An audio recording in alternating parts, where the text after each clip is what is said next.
Welcome back. Hope the first unit exam went well for you. We're on to our second unit. Second unit is entitled Supply, Demand, Elasticity, and Consumer Behavior. So in the last unit, I gave the foundations to the basics of a lot of basic economic concepts. Talked about the fact that we have a market system. In this unit, we're going to look at some of the basics of market systems in terms of the basic models used. If you've taken economics before, some of this might be familiar to you. If it isn't, no problem. That's what I'm around for. So today we're going to talk about demand, one of the core concepts in economics. So let's get started. First off, when we talked about market systems, we were talking about our economic system in general. Now we're going to talk about individual markets, and that's what microeconomics is about, individual units in the economy. So a market defined is any place where potential buyers meet potential sellers. And again, that could be a physical place like at Byerly's. It could be a non-physical place like on the internet or, in a catalog for clothes, or it could be the auction house in World of Warcraft where I spend a lot of time. All right, so let's define what exactly we mean by demand. Demand is a schedule. It's a schedule listing or a table listing for any good or service for each possible price that good or service could be, the quantity that consumers would be willing and able to purchase. In other words, for any good and service, at all different levels of prices, how much stuff would we as consumers want to buy? It's a hypothetical series of what-ifs. Demand doesn't tell you what the price of something is, and it doesn't tell you how much we're going to buy. What demand tells you is, if the price is X, we're going to buy a certain amount. If the price is Y, we're going to buy a different amount. Now, with everything else in economics, we're applying ceteris paribus, keeping everything else equal. So if we're talking about a good or service, we're simply changing the price. We're not changing the good or service. For the same exact good or service with the same exact set of conditions at a series of possible prices, how much would we want to purchase? So what you see in front of you is a typical demand schedule. On the left-hand side, it says P, that stands for price. On the right-hand side, it says Q sub D, that stands for quantity demanded. So on the left-hand side, we have a series of possible prices. This might be for something like, I don't know, a bushel of corn. Maybe it's $5, $4, maybe it costs $3, $2, etc. On the right-hand side, we have a series of corresponding amounts. If the price was $5, this table is saying that we as consumers would want to buy 10 bushels of corn. If the price was $2, we as consumers would want to buy 55 bushels of corn. Now, the law of demand says that as the price falls for something, the quantity demanded rises, and that just makes intuitive sense. Go back to the schedule. Notice that as the price is falling from $5 to $1, the quantity demanded is going up. The cheaper stuff is, the more of it we tend to buy. That's called the law of demand. Alternatively, or conversely, as the price of something rises, the quantity demanded tends to fall. Notice that there's an inverse or indirect relationship between the price of something and the quantity demanded. The two go in opposite directions. As price goes up, quantity demanded goes down, and vice versa. Now, a demand curve is a graphical representation of a demand schedule. To build a demand curve, we label our axes with the price on the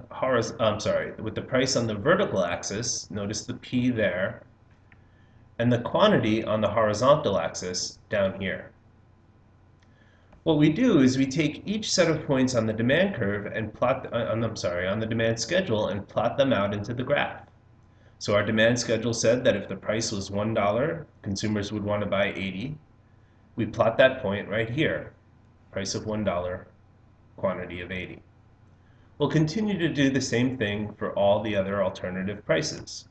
If the price was $2, we want 55. If the price is $3, 35, etc. If you continue to plot out all of the points on a demand schedule, and then connect the points because it's intellectually satisfying, you get what's known as a demand curve. And what the demand curve is telling you is exactly the same thing as the demand schedule. for every possible price how much consumers would be willing and able to purchase. So now I can go to this graph at any price, let's say a price of $3.50, go over to the demand curve and see exactly how much consumers would want to buy. Looks like about 26 units or 26 bushels. Now you'll notice that the demand curve is downward sloping. Again, there's an inverse relationship between price and quantity. And economists point out three specific reasons why demand curves tend to be downward sloping. The first reason is the law of diminishing marginal utility, which we saw in the last unit. What that said is that the more and more we do of something or consume of something, the less additional pleasure it brings us as we continue to consume it. Well, notice that when the quantity is 10, the price we're willing to pay is $5. For a relatively low quantity, we're willing to pay a relatively high price. But notice that as the quantity goes up from 10 to 20 to 30 to 40 to 80, the price that we're willing to pay continues to drop. That 80th bushel of corn isn't bringing us as much satisfaction as that 10th bushel of corn was, and as a result of that, we'd probably be willing to pay a smaller price. I'm not enjoying that 48th taco at Taco Bell as much as I was enjoying that first taco, and if I could pay different prices for each unit, I'd probably be willing to pay a lot less for the last one than I was for the first one. The second reason it's downward sloping is called the substitution effect. The substitution effect says that as the price of something goes up, we buy less of it because we substitute out for other things.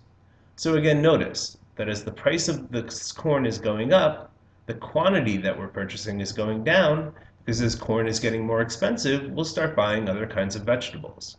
That's called the substitution effect. The third reason is called the income effect. What the income effect says is that as the price of something goes up, we buy less of it because it eats up more and more of our income. I'll give you a really simple example. Let's say you have $100. If the price of something was $1, you could buy 100 of them. If the price of something was $100, you could only buy one of them. As the price goes up, the quantity you buy goes down because your income doesn't buy as much. It eats up more of your income. Alright, now an important aspect of the demand curve is that it's not static. It's possible for the demand curve to move. When the price of something changes, we simply move from one point on the demand curve to another point on the same demand curve. That's called a change in quantity demanded. So if the price of something changes, we don't move the demand curve, we just move from point to point. Again, if the price is $1, we'd buy 80. When the price is $2, we buy around 55. Notice we're not changing demand curves, we're just moving along the demand curve. That terminology, change in quantity demanded, is important. As soon as you see that terminology, you know that price has changed. When something other than price changes that affects how much we want to buy something, the entire demand curve is going to shift. Things that move the demand curve are called determinants of demand. And when the demand curve moves, it's called a change in demand. And notice the difference in terminology. When the entire demand curve moves, we call it a change in demand. When simply price changes, the demand curve doesn't move, and we call it a change in quantity demanded. Now, I don't know why, but the AP exam people love this distinction in terminology, and they test on it all the time. So it's really important to get those two different terms down. All right, well, let's talk about those determinants of demand, those things other than price that might affect how much we want to buy something and might make the entire demand curve shift. Generally, anything that makes consumers more or less likely to buy something other than price will shift the demand curve. And I'll give you a few common ones, but usually you're going to have to think these through on your own on exams or AP exams. All right, the first thing is a change in tastes or preferences. If I told you that corn was found to cure cancer, or if corn was found to cause cancer, that would change how much we would want to buy corn. That would change how we felt about corn.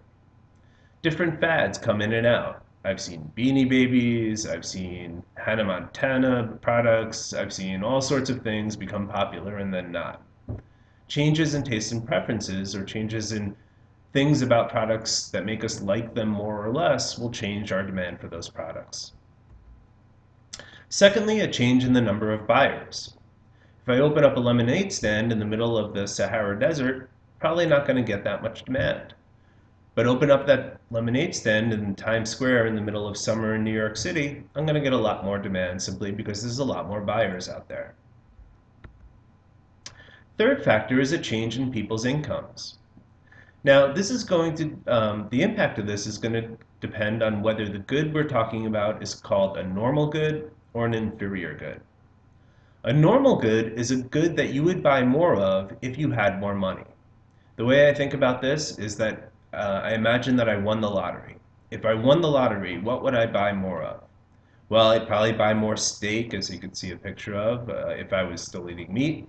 I'd probably buy more cars, I'd buy more video games, I might buy more clothes, I might take more trips.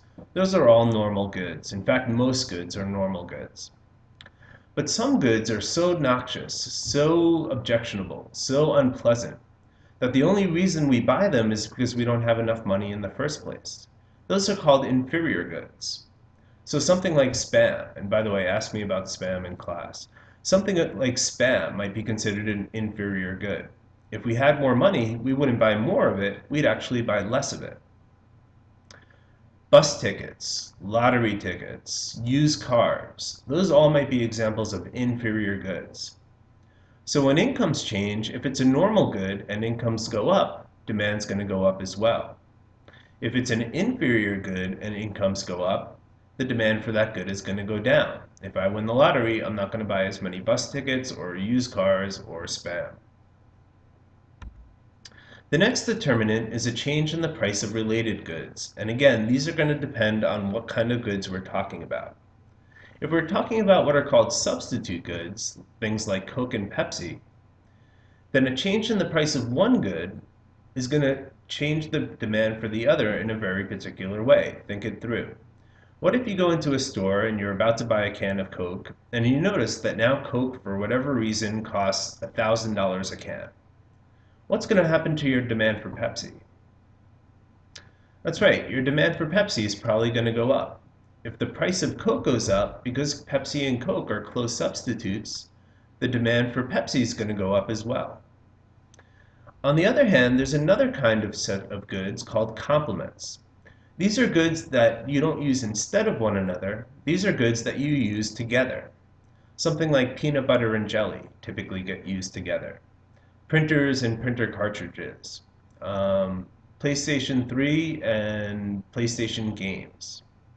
Now think about what would happen if you walked into the supermarket and you saw that the price of peanut butter was now $5 million a jar. What would happen to your demand for jelly?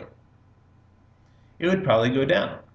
If you almost always use peanut butter and jelly together and now you're not buying quite as much peanut butter, you probably won't be buying as much jelly either.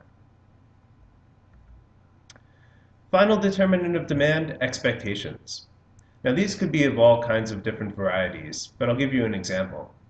What if you opened up the newspaper and the headline said, in 1 week there would be a shortage of all toilet paper. No more toilet paper would be out there in the world. Right? Nothing's changed now, but you have an expectation or a change in expectations about what's going to happen into the future. And if you were to read that headline, I'd suggest to you that what you'd probably do is get in your car, go to a store, probably Costco, and buy as much toilet paper as you possibly could now. This change in expectations about what's going to happen to toilet paper is going to affect your demand for toilet paper now. Regardless of what the price is, you're probably going to buy more of it. Well, let's take a look at let's take a look at what it's going to look like graphically if any of these determinants of demand change how much we want to buy something. If demand increases, if we want to buy something more, we're going to see the demand curve shift to the right. We call that an increase in demand. And notice what's happening. At every possible price, we want to buy more of something. So go back to the toilet paper example. If you read that headline, toilet paper is going to be gone a year from now, then at every possible price, you're going to want to buy more toilet paper. So for example, if the price was $5, maybe we wanted to buy 10 units of toilet paper before, but now that it's going to go away in a year, we're going to want to buy 30 units. So at a price of $5, the point isn't here anymore. The price shifts to the right over here. And that's going to be true for every other possible price. No matter what the price is, we're going to want more of that good. And that's what it's going to look like in terms of the graph. Now, if demand decreases, we're going to see the opposite thing happen. What that means is that at every possible price, the quantity that we want to buy goes down. Go back to the peanut butter and jelly example. Maybe this is a graph for the demand for jelly. Walk into the store, you see that the price of peanut butter is $5 million a jar. No matter what the price of jelly is, whether it's $5, $4, $3, $2, or $1 a jar, we're going to want less of it. And when you graph out those changes, it's going to look like a shift to the left. All right, so to wrap it up, a little review of the terminology I used in this screencast.